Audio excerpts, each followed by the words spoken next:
Hello everyone, welcome to our Let's Play series of The Outer Worlds. I'm Colonel RPG, and this is Terra 2, I think. I'm not really sure. We're up in space now. There's debris all over. Could be just outside the ship. Be like ice that broke off or whatnot. Not really sure. I'm not really sure, but it is a brave new world out there. Or many, I suppose. Hi, Ada. I'm sorry. I'll mispronounce your name forever. And we have all the computers working in beautiful, just more beautiful than they were before. Before they had just the little squiggly lines, and now they don't have the squiggly lines. And I love how they're glass. It's just prettier instead of being plastic screens and whatnot. That is just, it's just gorgeous. This machine is, all the things are great. Anyway, last episode. Well, we got up here, and I think all the ship got open, so I'm not really sure. Let's transfer some things into here. Let's see, how many do we have? We have 1 and 2, and that one doesn't open. Okay, so how about we go in here? Which one is those? Can I not tell? I cannot tell. That's the one, and now we store all of these. All of them. Literally all of them. And we'll figure them out later in the game or something. If I need the money... Or, we'll see. We'll see what happens. We also are gonna store... Was that energy cells? Some of these. There we go. It's good. It's good. And we can also upgrade our things. We're aboard the Unreliable, and... I can open that door? This doesn't feel... Wait. We can land? I guess we can land. That's how it works. Basically, that's supposed to, yeah, transition us to Edgewater. Also, we need to level up, and Parvati is over here. We have our machines. Yeah, so this is my hidey spot now. I was looking for a place that was quiet. I figured the kitchen would be louder than the hold, so here I am. Cozy like, ain't it? What do you think of the ship? It's in pretty good shape, considering how hard Mr. Hawthorne ran it. It's a Yakita LHA 120, A2 model, I'm pretty sure. The Block 2 design scooshed in extra cargo space, but didn't change the stock engines. Probably a touch underpowered, huh? Accurate in all particulars. I conclude you are Edgewater's board-certified mechanic. Yes. Apparently Ada's the one who actually flies the ship. Fly-by-wire's pretty normal. Or leastways, that's what I read in the trades. I've never been on a real ship before. Hello! I am not a board-certified mechanic, but my dad was. He taught me all he knew. Do you understand? Speech recognition is one of the many skills I have been programmed to simulate. You're not simulating it, you're doing it! I asked a question and you answered it. I am gratified you consider this facsimile convincing. I noticed the bit of the simulate immediately, and I love that Parvati actually replied to that bit. What do you think, Parvati? Is this safe to fly now that we got the regulator? I don't see any holes in the hull. I'll take a good squint at her, make sure everything's tip-top. But I think we're cooking with plasma torches. You can do that, you know. My dad taught me how to make grilled cheese sandwiches with a plasma torch. Did you learn your trade from your father? It sounded like it, like it when you talked to Reed. Mostly, yeah. I lived in the maintenance office near all my life. Mr. Thompson never let me forget how funny that was. Huh. I don't see the humor. He meant funny as in odd. It's not normal for anyone to do as their parents. You take a vocational test. That decides your schooling and your career. When I tested out for maintenance, everyone figured it was on account of my dad. They were real unhappy with us. Huh. Why would people be unhappy about you getting a maintenance job? Well, because they were hoping their own kid would get the job and get sent back to Edgewater. When folk go away for schooling, they don't get back to where they begun. Not usually. You go straight to your first job, wherever the company's got an opening.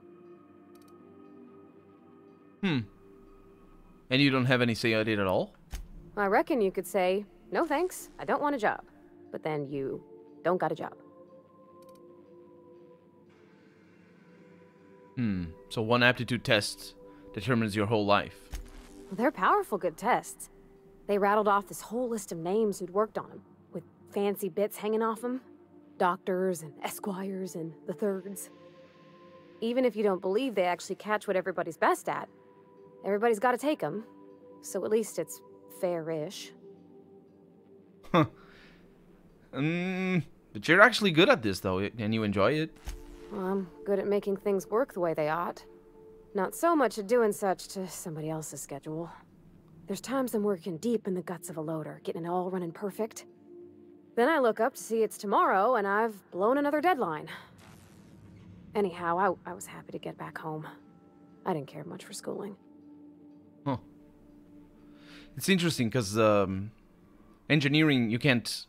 Productivity has... Well, productivity as defined in modern-day definitions of productivity, which, you know, because it's a very specific word used in... She doesn't like my rants. It's a very specific word used in very specific contexts. So it has a very specific definition. And productivity has to do specifically with production of results, not necessarily production of end material. So you could be a cleaner and still have, you could clean up a room and still have productivity.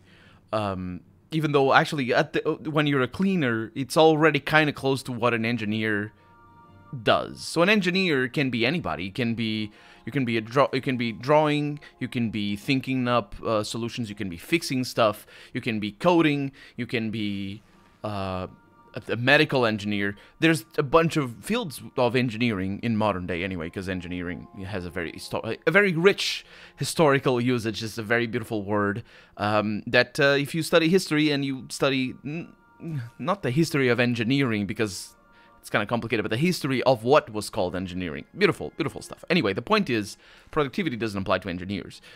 At least not the productivity that we use.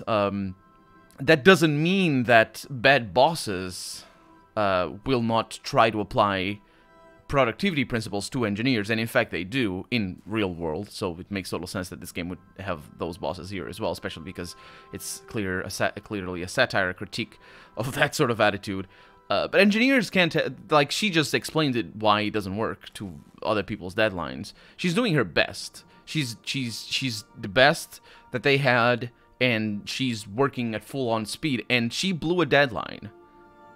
So her productivity is 100%. And, you know, insofar as you can measure it from a first-person perspective, because that's what the measuring of productivity is actually tries to do, is try to scrutinize somebody's work to see whether they are doing 100% of what they should be doing from a first-person perspective. Of course, there's always flaws, there's always that sort of, you can't measure everything, because, people sometimes find shortcuts, and they can have extra productivity and sort of not work 10 minutes every hour and still have good productivity. And in fact, that is a trick that you can use. Give 10 minutes every hour to every worker and they increase their productivity. For example, anyway, the point is engineers can't do that because the work of an engineer is about solving problems. It tends to be a lot more nuanced. It tends to be about coming up with ideas sometimes. It depends on what it is. And so it doesn't work for engineers. And there's this whole side of management that I'm absolutely not familiar with, because I've never taken any class in management, and I've just only heard it secondhand. I have read, one article about this, to be honest, so I was going to say a few articles. Nope. About this specific subject, I've only read one article. I'm not even sure if I got to the end, because that's how articles are for me. The point is, engineering, you can't have productivity. And, yeah. So don't look at me like that. I know what I'm talking about. And it's really interesting that her dialogue is interspersed with little defenses of the system. A system that she doesn't agree with, but she doesn't have the presence of will or of mind to formulate a critique of it, or just pinpoint the problems. Because of course she grew up in it, and that's why people don't criticize, because they live in a society. That's basically it. You didn't like your classes, though? Oh, there were a whole lot of reading, not nearly enough doing. Like, before they'd issue you a wrench, they wanted an essay on the design of different wrenches. Then there'd be quizzes on company regulations for storage and maintenance of wrenches. What did you do in your time off? As soon as I got permission, I spent all my time in the machine shop. They had all manner of parts, but they didn't want me using them, so I had to sneak them sometimes. I even slept in there. Had a hammock tied up in the rafters. Before I left, I installed a little skylight for myself, so I could see the stars. You didn't have your own room? Students bunk 4 to a room. It's supposed to get you used to working as a team. There's no privacy and no quiet. When my roommates tried to talk, I'd get so nervous I'd be drenched in sweat. It was easier for everybody when I stayed off on my own. I doubt any of them remember me now. That's the fourth reference. 3 times in the same dialogue, in fact, but that's the 4th reference that we get straightforward to her social anxiety, I believe, is a term we could use to describe. The first one was when Max referred to her as being quiet. She does come across as that, mind you. Not to us, which is great. Although I don't know how... Well, actually, they could write a character that is very apprehensive of talking to us. They could absolutely do that. And then when they start talking to us, it would feel more rewarding, I guess. But it's not lost on me that she does talk to us, which is a proof of trust and whatnot.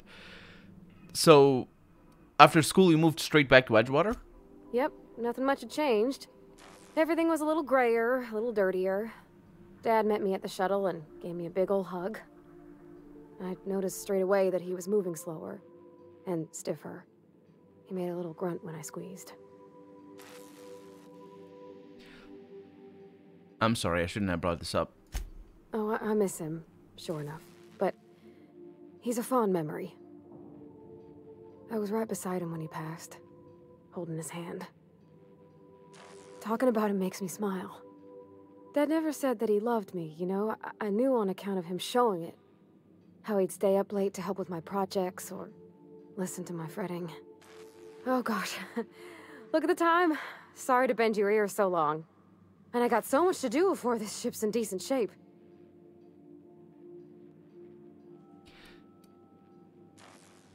Yeah, break time's over. She is actually doing that. That's fantastic. That's great. That's great. I don't know if it's random or if it's programmed, because it should be, because that's her dialogue. She, not just us saying break time's over, but the fact that indeed she has a lot to do, apparently. There's things sparking. Look at that. Energy wasted. Maybe. But definitely. Not maybe. Definitely. That's how maths work. Let's go upstairs. And I don't think there... Was there any room over here that we needed to check on? Oh, I'm sort of stuck on the edge of that. I don't know. Let's go. Let's check things out. I don't know what to say about that line. Dad never said he loved me. It's complicated. I mean, it needs to be... It's complicated from a sociological perspective. But not so much from a writing perspective. From a writing perspective, it tells us...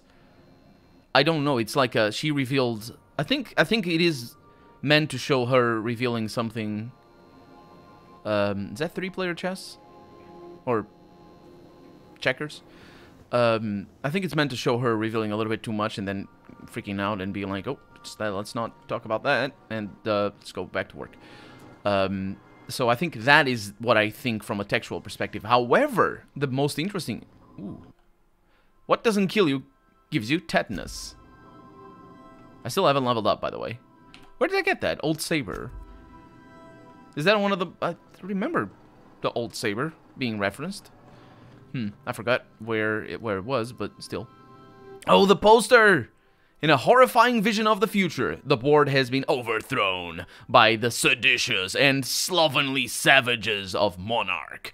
Only Halcyon Helen can rescue the colony from indolence, which means being lazy, and entitlement, which means being... Well, actually, entitlement means, in this context, acting entitled when you are not. Approved by the Ministry of Accuracy and Morale. That's pretty cool. That is That is a great poster right there. That's really cool. And it's I like that it's old school style, but it definitely has new, like, modern 2010s, or, you know, our current day design philosophies here. Like the way the lettering is, specifically in regards to the lettering, but also the lighting. There's a lot of the big bright outlines that are not common in old style. Not well, it's kind of complicated, but that thing kind of dates this to modern design, and it's, while this is trying to mimic like 40s and 30s design, it's clearly not. Also, the lettering is a telltale sign as well, because what they would do there is they would use the kerning of the letter, and actually I think, well, like old school newspapers and modern day newspapers do that sometimes as well. But it's cool. I like the mixture of everything. So yeah, about the sociological implications of saying my dad never told me he loved me. That is that does not translate to other, well, that does not necessarily translate to other languages. Because in English it makes sense. That's a thing. I love you is a very English, not that other languages don't have it, but the meaning of it and the weight of it has different, is different depending on the language that you say. And I say that coming from Portuguese, the Portuguese version of it is really awkward and used in very specific contexts. And it's not about the cultural approach, because of course the cultural approach to the sentiment also means a lot, but it's really the meaning of the word, and it's interesting as well to think about stuff like that. So we have a lot of things to examine here, and we have Max's room. Okay, let's start off by examining things over here. Doctrinal Studies 539 of Equity and Equations. These textbooks have been out of print for almost half a century. The margins are filled with scribbled notes, and many passages have been underlined. Some pages have come loose, and the glue now yellowed and cracked along the spines. The scribblings on these journal pages are utterly illegible to anyone except Vicar Maximilian de Soto. And that's the Journal of Maximilian de Soto, Volume 1. In fact, probably you would have shorthand, because shorthand is a thing that people do. Not anymore these days, though. The advent of computers and typewriters changed the usage of shorthand quite a lot. But there are things like books written by Leonardo da Vinci, for example. That's where I learned about this phenomenon, where you cannot read what's in there because it's all shorthand. It's all squiggles and whatnot.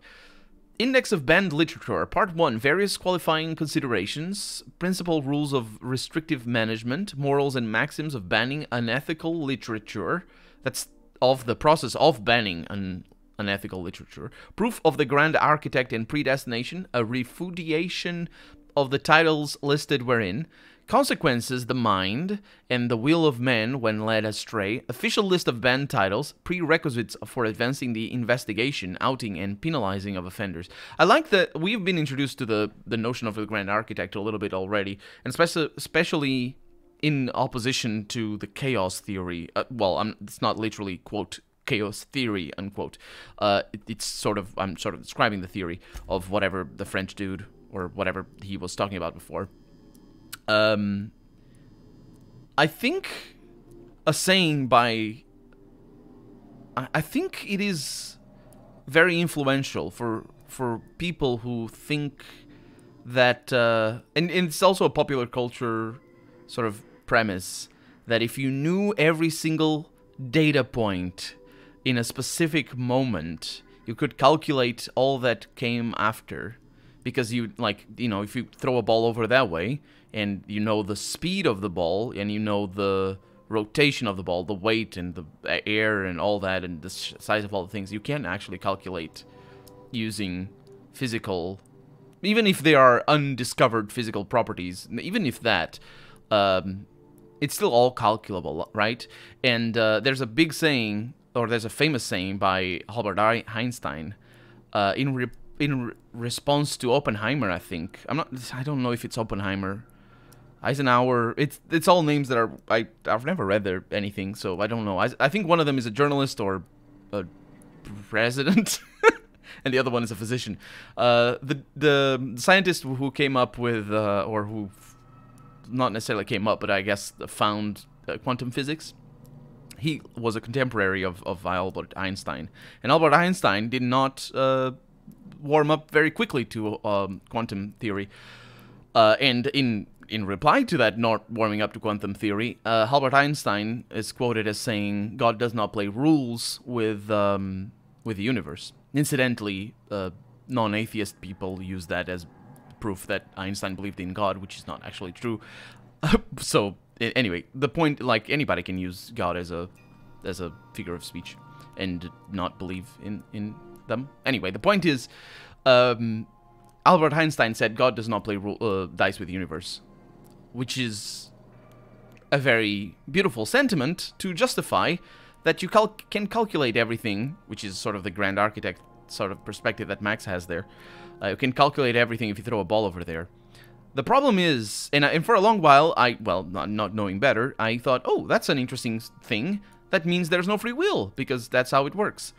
Well, I don't personally believe there is such a thing as free will, in the sense of the traditional notion of free will, that you can make a choice and change the universe based on what you decide. Well, that is literally what we do, but it's still... Anyway, free will is a complicated thing. The point is, we can't calculate things, because quantum physics throws a wrench in there. The unpredictability by seemingly design of quantum physics means that it is a matter of probability. And in big scales, and when I say big scales, I mean the size of a ball, it works pretty much 100% all of the time. It works that. But there's always an infinitesimally small chance that, however small it is, that our sun right now, the sun in the sky, our sun, could blow up right now. Because of quantum... Well, actually, the processes for that... Well, it could shut... I think it could shut down. There is there's a calculable... computable, I believe that is the correct term, mathematically speaking. There's a computable chance that the sun could shut down. Because the way the sun works is through quantum physics. It's a quantum event that means that the fission... No, fission or fusion? No, it's fusion. That the fusion, I think, of the sun happens is not... basically, it's a quantum event where it's all about quantum particles and it's all about chances and probabilities. And the fact that it's such a huge body, astral body, and the fact that there's so many particles, you know, you sort of get a steady thing that happens and can be calculated, because that's the weirdness of quantum physics, is that it only really matters from a probabilistic standpoint when you're looking at super tiny particles. And rather than everything. But you can calculate those chances, even though they are infinitesimally small. You know, super many zeros before any one comes in. You know, 0.00000 and super many zeros, more than the particles in the universe. That chance is there. And given an infinitesimally, or given an infinite amount of calculations of our universe, if you calculate the same thing over and over again, the same sun over and over again, there will come with 100% certainty, because that's how probability works. If you have infinity chances, and if you have non-zero probability of something happening, then that something will happen. And if you calculate our sun infinite amount of times, it will blow up. Or rather, not blow up, you know, shut down, because that's how quantum physics works. So it's really weird, and I think the game is not going to get into that with a grand architect thing. Or maybe it is, I don't know, because the whole chaos theory is a fairly well understood notion. Well, by scientists, not by people. People think of chaos theory, oh, it's a butterfly and whatnot. No, it's that's not what it is. Well, that's not what it is. Let's level up before I talk to Max. I'm sorry, I ramble. I mean, I'm sorry, I'm not sorry. I'm sorry that I'm not sorry that I ramble. That's probably a better way of doing it, of saying what I mean. So we have science. We have engineering. That would be for repairs. You know, field repairs. That actually wouldn't be a bad idea. Let's go up on dialogue here. Oh, it stops. There's a maximum? I should probably pay attention to that hiccup. After 50, you can specialize by adding points directly to persuade. Oh. Or to each thing. That's a really cool system. That is a really cool system.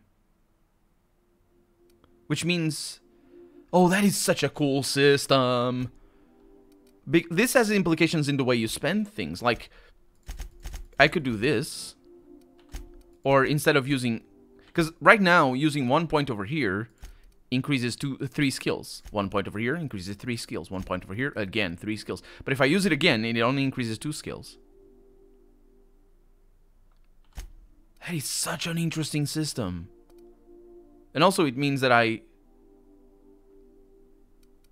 didn't notice that for the hack before, I think. I'm not sure what I did with the hack over here. The point is, I'm not sure. But that's really cool. I like it a lot. Okay, let's see. Handguns. We're going to specialize on that. We're going to level this up to 50. So we start having, like... Yeah, let's just get to the point where we can specialize. And we're going to specialize in sneak as well. But that's interesting. Oh, we probably want to go up on lockpicks over here as well. So that's our level up right there. We also have perks. And we have our 4th perk, so we're still 1 perk away from getting the 2nd tier. And let's see what we're going to get. We have base health, which is an interesting thing. Damage per when alone. Nope, never going to be alone. Because we have Parvati. I mean, who would want that? With sprint speed, which is not a bad idea, but honestly, I ramble so much it doesn't matter. Weapon durability lost me. Companion critical chance me. Vendor prices me. Experience from companion kills me. Unlock the ability to fast travel when encumbered. I'm probably going to like that. But I can just make a cut. I don't need to fast travel at any one moment at all. I can just fast travel at any time. So this is wasted on me. Because I make a cut. I stop playing and then come back. It's YouTube. That is useless. That's unlocked by default. We can fast travel at any time. And in fact, we have done that. And in fact, we can fast travel at any time to any point. So you are experiencing the best game right now. Quick and the Dead, the 50% tactical time dilation recharge rate. No, I don't want the recharge rate, although that might come in handy. No, I don't want that. Base armor rating. That's probably going to be really good, isn't it? +5 is kind of... Yeah, we're going to get this and this. Yeah. That's well, base health is also pretty nice. I don't know. I don't use the recharge of the quick time thing all that often, so yeah. Anyway, let's continue because I rambled too much, and yeah, smells suspiciously like iceberg aged whiskey. It's OSI anointment vial. Tossball trading cards in mint condition. Most of these cards represent players from the Hephaestus Hammers and the Tilebackers. The Art and Science of Tossball, impossible to put down. Order of Scientific Inquiry Office of Literature wrote that. This endorsement has been approved. Auntie Cleo's Darlings wrote that, apparently. Signed by Seymour Whitlock, who held the record for most on-the-field fatalities for 3 consecutive seasons. I don't know what to think about that. Oh no, that's asleep. I don't want to do that. I want to study things before I talk to him. Let's see what we have on this side. Photo of Parvati's father, a stern older man with warm eyes. I'll look at that in a little bit. This is not a petunia. Petunia the plant. Petunia is the name of the plant. This is not a petunia. Yep. Parvati named the plant. The Modern Steel Wrench and You. This book is heavily dog-eared with doodles in the margins. That's a cool looking book right there. I would spend the day looking at those doodles, most likely. Full of modified tools. Oh, the banged up toolbox. With unique mechanical usages. Digging around in here would be an easy way to lose a finger to a sawtoothed blade. Abigail. First wrench Dad ever gave me. She's been a friend ever since. From Parvati. That is a cool looking wrench right there. It's got LEDs on it. Anything with LEDs on it is cool. That's what I say. So that's Parvati's bunk. And this is her dad. Sneaking is fortunately very crouchy. I can't see the resemblances. I'm sorry. I'm sorry. Anyway, that's going to be that for today. I'm Colonel RPG, and this has been The Outer Worlds. I really hope you've enjoyed it, and if you did, go ahead and leave a comment. Like the video if you want to see the next episode come out sooner rather than later. Oh no, what is this? And I'll see you next episode. Bye-bye.